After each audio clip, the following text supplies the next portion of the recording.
영국 속담 가운데 강을 건너면 하나님은 잊혀진다, 이런 말이 있습니다.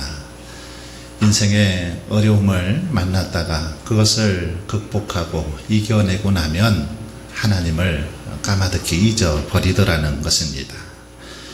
도움을 열심히 하나님께 구하다가 그 문제가 해결되고 나면 언제 그랬냐는 듯이 하나님을 멀리 하더라는 것입니다. 이 속담처럼 많은 사람들이 어렵고 힘들 때는 하나님 앞에 간절히 부르짖어 기도합니다. 그런데 기도가 응답받고 마음에 평안이 찾아오고 삶의 안정이 찾아오게 되면 하나님을 떠나고 멀리 하더라는 것입니다. 오늘 본문의 히스기야 왕의 모습도 그러했습니다. 히스기야에 대한 평가를 내리기가 참 쉽지만은 않습니다. 그는 놀라운 하나님의 기적을 체험하고 하나님께 칭찬을 받은 그런 왕이지만 동시에 하나님께 많은 책망을 받은 왕이기도 하기 때문이지요. 히스기야는 남유다의 13대 왕으로 아하스의 아들입니다. 25세의 왕이 되어서 29년 동안 나라를 다스렸습니다.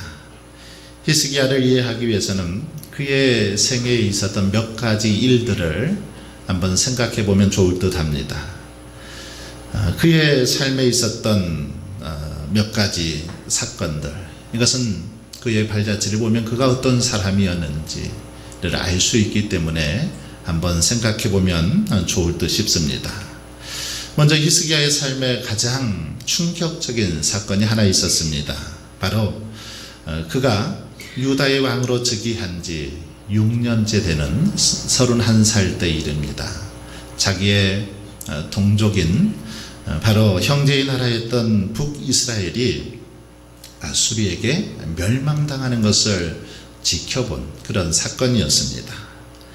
남유다와 북이스라엘은 때로는 형제였고 때로는 원수였지만 그래도 동족 아닙니까? 그런데 자기의 동족이었던 북이스라엘이 그렇게 눈앞에서 멸망하는 모습을 목격하게 됩니다. 그 모습을 보면서 히스기야는 많은 생각을 했을 것입니다. 아마도 말씀대로 살지 않으면 하나님의 심판을 받아서 멸망당하게 될 것이다 라는 생각을 했을 것입니다. 그래서 히스기야는 두려움 가운데서 종교개혁을 단행합니다. 성전을 수리하고 우상의 단을 제거하고 성전의 제사를 회복하는 일을 합니다. 또한 백성이 감사 제물과 첫 열매 11조를 잘 드릴 수 있도록 교육을 하는 일에 앞장섭니다. 그리고 그동안 지키지 못했던 유월절 절기를 지키도록 그렇게 명령했습니다.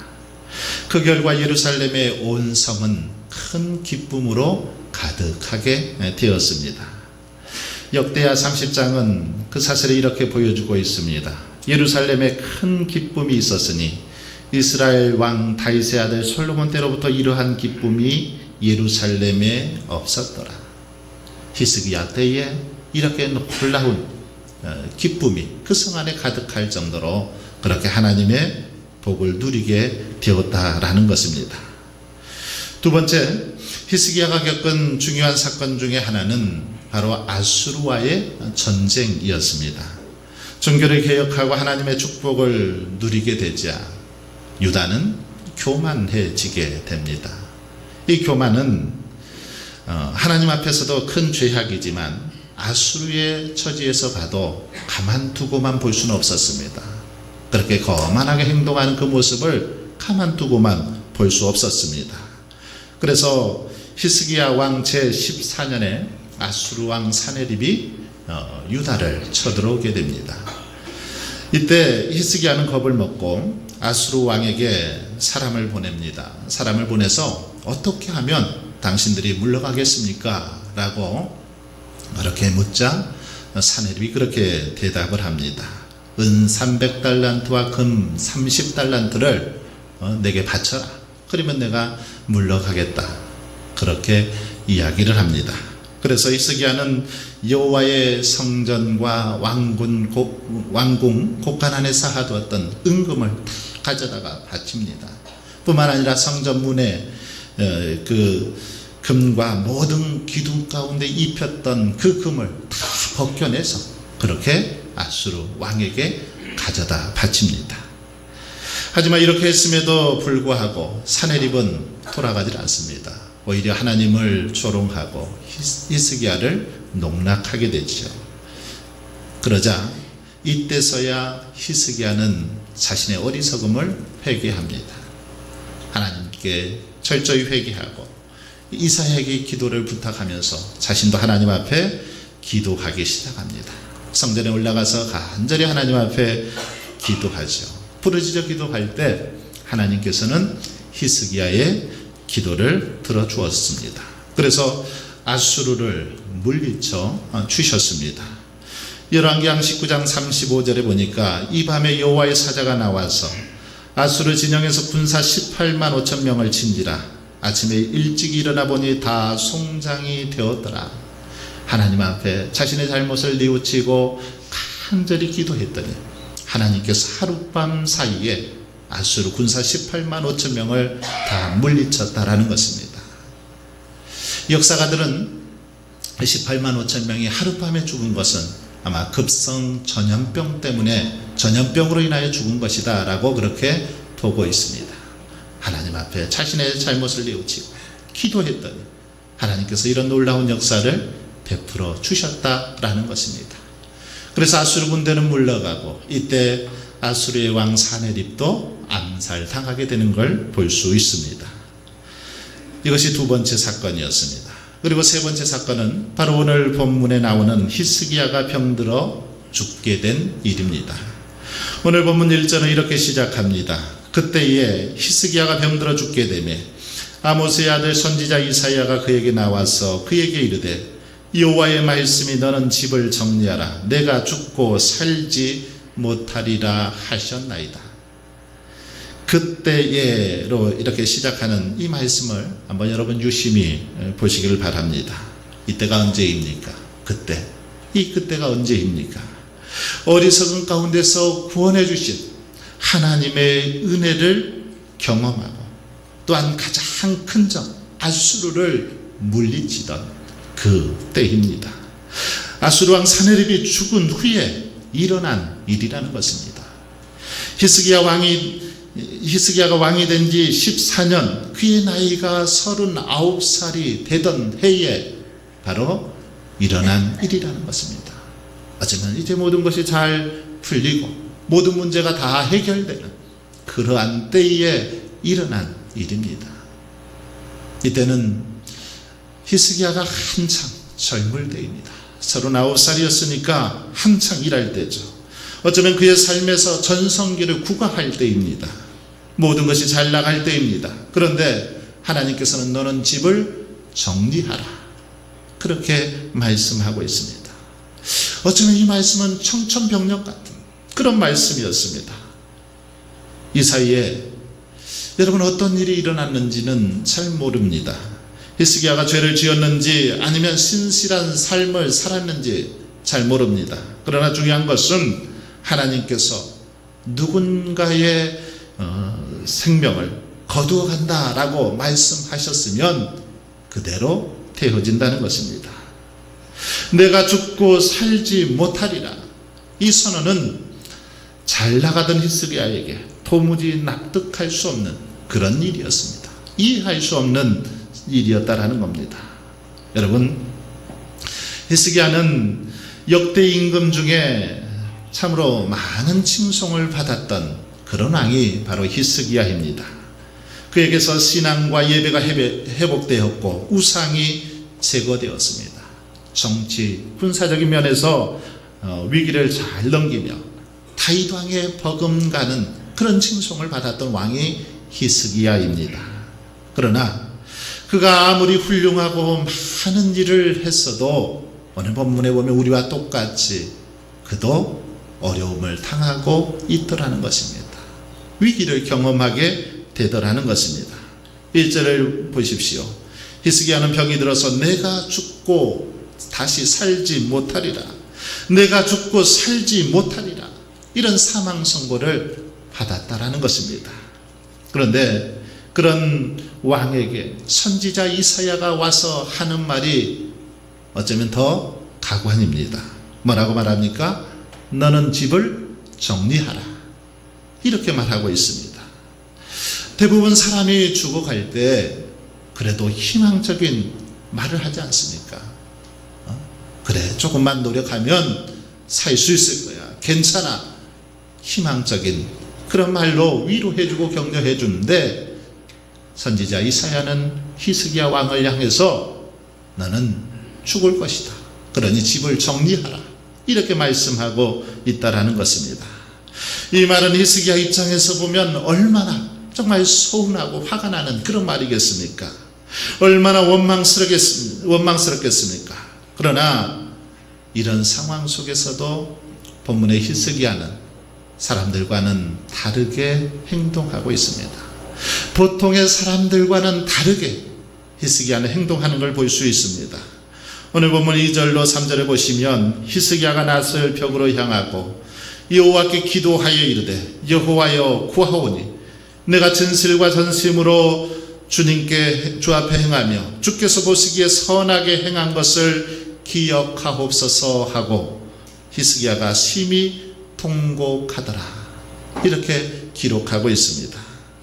히스기야는 이런 말을 듣고 낯을 벽으로 향해서 기도하기 시작했다라는 것입니다. 우리들은 위기 상황 속에서 어떤 문제가 닥칠 때 기도하는 거 누구나 할 수 있는 거다 이렇게 생각하지만 막상 위기가 닥치면 쉽지 않습니다. 원망과 불평이 먼저 나오는 경우가 많습니다. 그런데 히스기야는 지금 하나님 앞에 기도하고 있다라는 것입니다. 히스기야는 자기에게 일어난 위기 상황을 기도를 통해서 특별한 은혜로 그렇게 바꾸어가고 있다는 사실입니다. 히스기야가 어떻게 기도했기에 여러분 이런 은혜를 누리게 되었습니까? 히스기야의 기도는 오늘 본문에 보면 두 가지로 나누어 볼 수 있습니다. 먼저는 히스기야는 그렇게 기도합니다. 자기의 공로를 기억해 달라는 기도를 드리고 있죠. 내가 전세과 전심으로 주 앞에 행하며 주께서 보시기에 선하게 행한 것을 기억하옵소서. 하나님 앞에 선하게 행했던 것, 그것을 기억하옵소서. 이렇게 기도하고 있습니다. 그리고 두 번째는 그는 심히 통곡했다라고 그렇게 말합니다. 자신의 선한 행적을 기억해 달라고 기도한 후에 하나님 앞에서 방성대곡했다라는 것입니다. 죽음을 선고받고 북받치는 감정을 억누를 수 없어서 그렇게 하나님 앞에 큰 소리로 그렇게 통곡했다라는 것입니다. 그런데 이렇게 기도할 때 하나님께서는 그의 기도를 들어주십니다. 오늘 본문 5절입니다. 너는 돌아가서 내 백성의 주권자 히스기야에게 이르기를 왕의 조상 다윗의 하나님 여호와의 말씀이 내가 내 기도를 들었고 내 눈물을 보았노라. 내가 너를 낫게 하리니 내가 3일 만에 여호와의 성전에 올라가겠고. 하나님은 그의 기도에 응답하사 너를 낫게 하실 것이다. 내가 3일 만에 성전에 다시 올라갈 것이다 라고 그렇게 응답해 주십니다. 그리고 아하스의 해시계가 뒤로 10도가 물러가게 해 주심으로 그렇게 확실한 표징을 보여주고 있습니다. 여러분, 그런데 우리가 여기서 아주 특이한 것은 히스기야의 기도와 하나님의 응답의 사이에는 아주 미묘한 차이가 있음을 발견하게 됩니다. 하나님께서는 응답은 해 주시지만 그 응답의 조건은 히스기야가 생각하는 그런 조건이 아니었습니다. 히스기야는 하나님께 내가 진실과 전심으로 주 앞에 행하며 주께서 보시기에 선하게 행한 것을 기억하옵소서. 주님 앞에 제가 선하게 행한 것, 이것을 기억하옵소서. 이렇게 지금 기도했는데 하나님은 응답하시길 뭐라고 응답하십니까? 내 기도를 들었고 내 눈물을 보았노라. 이렇게 대답하고 있습니다.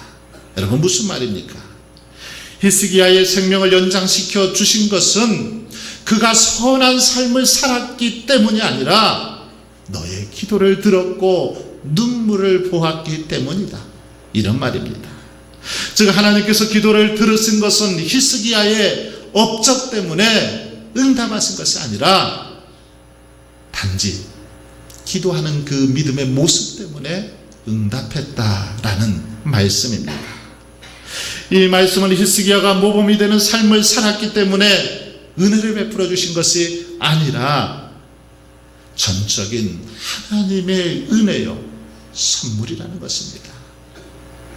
그가 바른 삶을 살았기 때문에 많은 공로 많은 업적을 세웠기 때문에 히스기야의 기도를 들어주신 것이 아니라 그의 기도를 들어주신 것은 전적인 하나님의 은혜요 선물이다 라는 그런 말씀입니다. 여러분, 그렇습니다. 히스기야는 자신의 업적을 기억해달라고 기도하고 자신이 살아온 삶의 모습을 보사 병을 고쳐달라고 그렇게 기도했지만 하나님의 응답은 이것 때문에 고쳐주는 것이 아니라는 것입니다. 기도의 응답은 오직 하나님의 은혜이지 우리의 행위가 바르고 선하고 공로나 업적이 많기 때문이 아니라는 것입니다. 우리가 구원받고 우리가 하나님의 큰 축복을 받은 거 우리가 능력이 있고 잘나고 열심을 내었기 때문에 그런 것이 아니라는 겁니다. 전적인 하나님의 선물이라는 말씀입니다. 마이클 야코넬리의 영성이라는 책에 이런 이야기가 나옵니다. 2차 세계대전 중에 프랑스의 어느 시골 마을에서 전쟁이 일어났습니다. 전투가 벌어졌습니다. 그런데 그 와중에 미국의 병사 한 사람이 죽게 됩니다. 그러자 동료들은 그의 시신을 기독교식으로 그렇게 장례를 치러주고 싶었습니다. 전쟁터에 그냥 버려두고 갈 수 없었습니다. 그래서 생각하다가 자신들이 전쟁터에 오기 전에 지나오면서 어느 작은 그런 교회를 지나쳐 왔는데 교회 앞에 이렇게 흰 울타리가 쳐져 있는 그런 작은 공동묘지가 있는 것을 기억해 냈습니다. 그래서 죽은 전우를 데리고 이제 그 교회를 찾아갔습니다. 해가 지기 전 간신히 교회에 도착을 합니다. 허리가 휘고 야인 늙은 목사님이 그들을 맞아 주었습니다. 얼굴은 검게 그렇게 탔지만 온화하고 지혜로워 보였습니다. 그 목사님에게 병사들은 정중하게 말을 꺼냈습니다. 목사님, 친구가 전쟁터에서 이렇게 죽게 되었는데 이 친구의 시신을 교회 공동묘지에 묻고 싶습니다. 그렇게 이야기를 꺼냅니다. 목사님은 병사들이 원하는 것이 무엇인지 알았지만 그들에게 미안합니다. 같은 교인이 아니면 이 울타리 안에 공동묘지에 그렇게 시신을 매장할 수 없습니다 라고 말합니다. 전쟁에 지친 병사들은 서운한 기색조차 보이지 못하고 그 자리를 떠나려 합니다. 그때 목사님께서 그들을 향해서 그렇게 말합니다. 교회 묘지에는 묻어줄 수 없지만 교회 울타리 밖에는 괜찮습니다. 묻을 수 있습니다. 그러자 그 밤에 그 말의 병사들은 하얀 울타리 밖에 이제 친구의 시신을 그렇게 묻기 시작했습니다. 다 묻고 나니까 깜깜해졌습니다. 다음날 병사들은 전쟁터를 옮겨야 해서 마지막으로 그래도 어제 묻었던 친구를 생각하면서 묘지에 가서 잠깐 기도라도 하고 가자 하는 마음에 그 교회 묘지를 찾아갔습니다. 그런데 가서 보니까 어디에 묻었는지를 알 수 없는 겁니다. 저녁에 묻어서 그런지 찾을 수가 없었습니다. 목사님을 찾아가서 목사님, 어제 이렇게 친구를 묻었는데 어디에 묻었는지 도무지 기억이 나질 않습니다 라고 목사님에게 묻습니다. 그러자 목사님께서 그들을 향해서 그렇게 말합니다. 저는 어젯밤 당신들이 떠나간 후에 한숨도 그렇게 잠을 잘 수가 없었습니다. 그래서 오늘 아침 일찍 일어나서 제가 묘지의 울타리를 옮겨 놓았습니다. 이렇게 말하는 겁니다. 그래서 어제는 그의 묘가 울타리 밖에 있었지만 이제는 울타리 안으로 그렇게 들어오게 되었다라는 것입니다. 여러분, 이처럼 우리 예수님은 바로 울타리를 옮겨 놓으시는 그런 분이십니다. 아니, 울타리를 옮겨 놓는 그 이상의 일을 하시는 분이 예수님이라는 겁니다. 아예 울타리를 다 없애버리신 분, 바로 예수 그리스도입니다. 그래서 아무 공로 없는 우리들이지만, 아무런 자격 없는 우리들이지만 전적인 하나님의 은혜로 우리는 하나님의 거룩한 자녀가 되었습니다.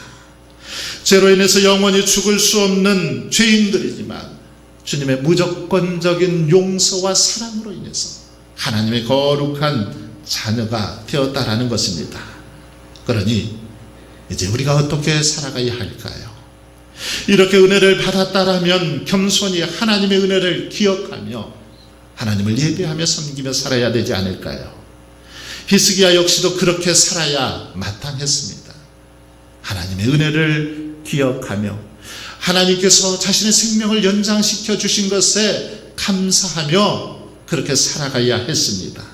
그러나 히스기야는 그렇게 살지를 못했습니다. 오늘 본문 다음 단락의 내용을 보시면 당시 히스기야가 병이 들었다는 말을 듣고 바벨론의 브로닥발라단이 사자들을 보내서 편지와 예물을 그렇게 히스기야에게 보냅니다. 그러자 병이 나은 히스기야는 그들에게 자신의 궁정의 모든 보물들을 다 보이면서 자랑합니다. 자기 보물고와 자기 군기고 창고에 있는 모든 것들을 다 그렇게 보여주었다라는 거죠. 군기고는 갑옷이나 전쟁용 무기들을 그렇게 보관했던 창고입니다. 그런데 그것마저도 다 적들에게, 어떻게 보면 적에게 다 보여주었다라는 겁니다. 그런데도 히스기야는 왜 이렇게 바벨론의 사자단에게 적들이라고 할 수 있는 그들에게 그 무기들을 다 보여주었을까요? 왜 그렇게 자랑을 했을까요? 이것은 사절단에게 자신의 군사력을 과시하고 아마 싶어서일 것입니다. 뿐만 아니라 국력을 과시해서 바벨론과 반아수르와의 동맹을 맺기 위해서 일부러 어쩌면 이렇게 자랑했는지 모르겠습니다. 역대하 32장 24절로 25절을 보면 그 이유를 이렇게 기록하고 있습니다. 그때에 히스기야가 병들어 죽게 되었으므로 여호와께 기도하며 여호와께서 그에게 대답하시고 또 이적을 보이셨으나 히스기야가 마음이 교만하여 병이 낫고 나니까, 하나님의 축복을 받고 나니까 마음이 교만해서 자신이 이룬 것인 줄 알고, 자신이 능력이 있어서 그렇게 많은 보물을 쌓아둔 것인 줄 알고 교만해서 자랑했다라는 것입니다.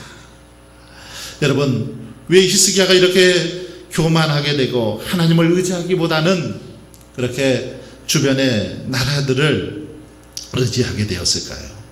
왜 바벨론의 군사력, 그리고 자신의 그런 군사력을, 물질을 더 의지하게 되었을까요? 그가 병이 나은 것이 자신의 선행 때문이라고, 자신의 공로 때문이라고 착각해서 그런 건 아닐까요?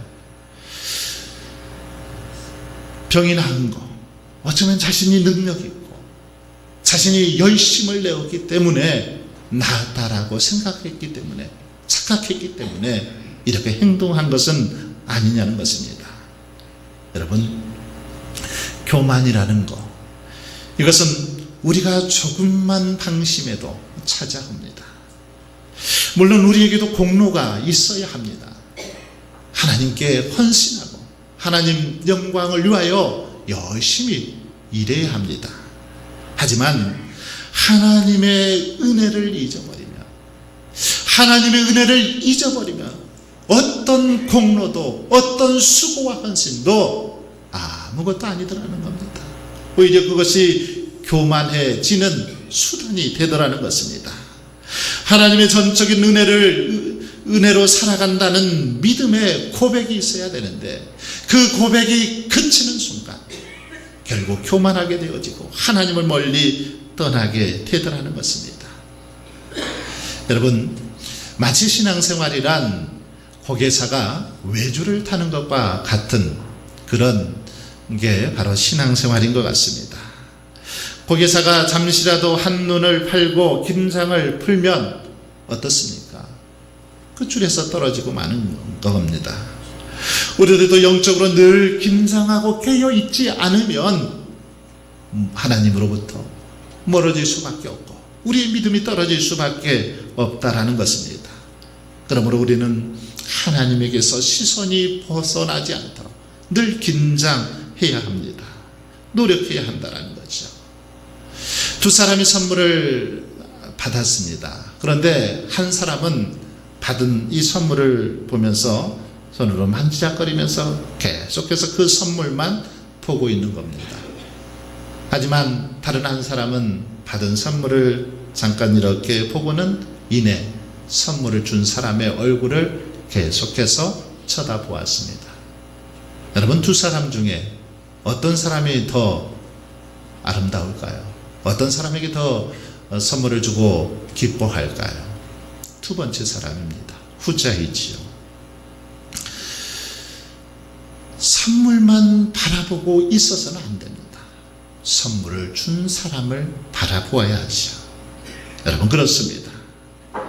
히스기야는 선물을 받고 나서 어쩌면 선물만 바라보았다라는 것입니다. 하나님께서 주신 그 축복, 하나님께서 주신 기적, 이것만 바라보았지 정작 그것을 주신 하나님을 바라보질 못했다라는 것입니다. 여러분, 우리에게 시간을 주시고 건강을 주시고 생명을 주신 분, 물질을 주신 분 누구입니까? 하나님입니다. 하나님이 우리에게 모든 것을 주셨습니다. 그러므로 이것을 주신 하나님을 바라봐야지 선물 그 자체를 바라보아서는 안 된다는 것입니다. 여러분, 그러므로 우리는 늘 긴장을 풀지 말고 은혜 베풀어 주시는 하나님만 바라볼 수 있기를 바랍니다. 정말 모든 것 다 하나님께로부터 온 것임을 기억하고 하나님의 은혜요 선물임을 기억하면서 그것을 주신 하나님만을 바라볼 수 있길 바랍니다. 그래서 날마다 하나님께서 주시는 은혜와 평강이 여러분의 삶 속에 충만하시길 주님의 이름으로 축원합니다. 아버지 하나님, 히스기야의 모습을 통해서 우리가 진정으로 바라보고 의지해야 할 것이 무엇인지 깨닫게 해주시니 감사합니다.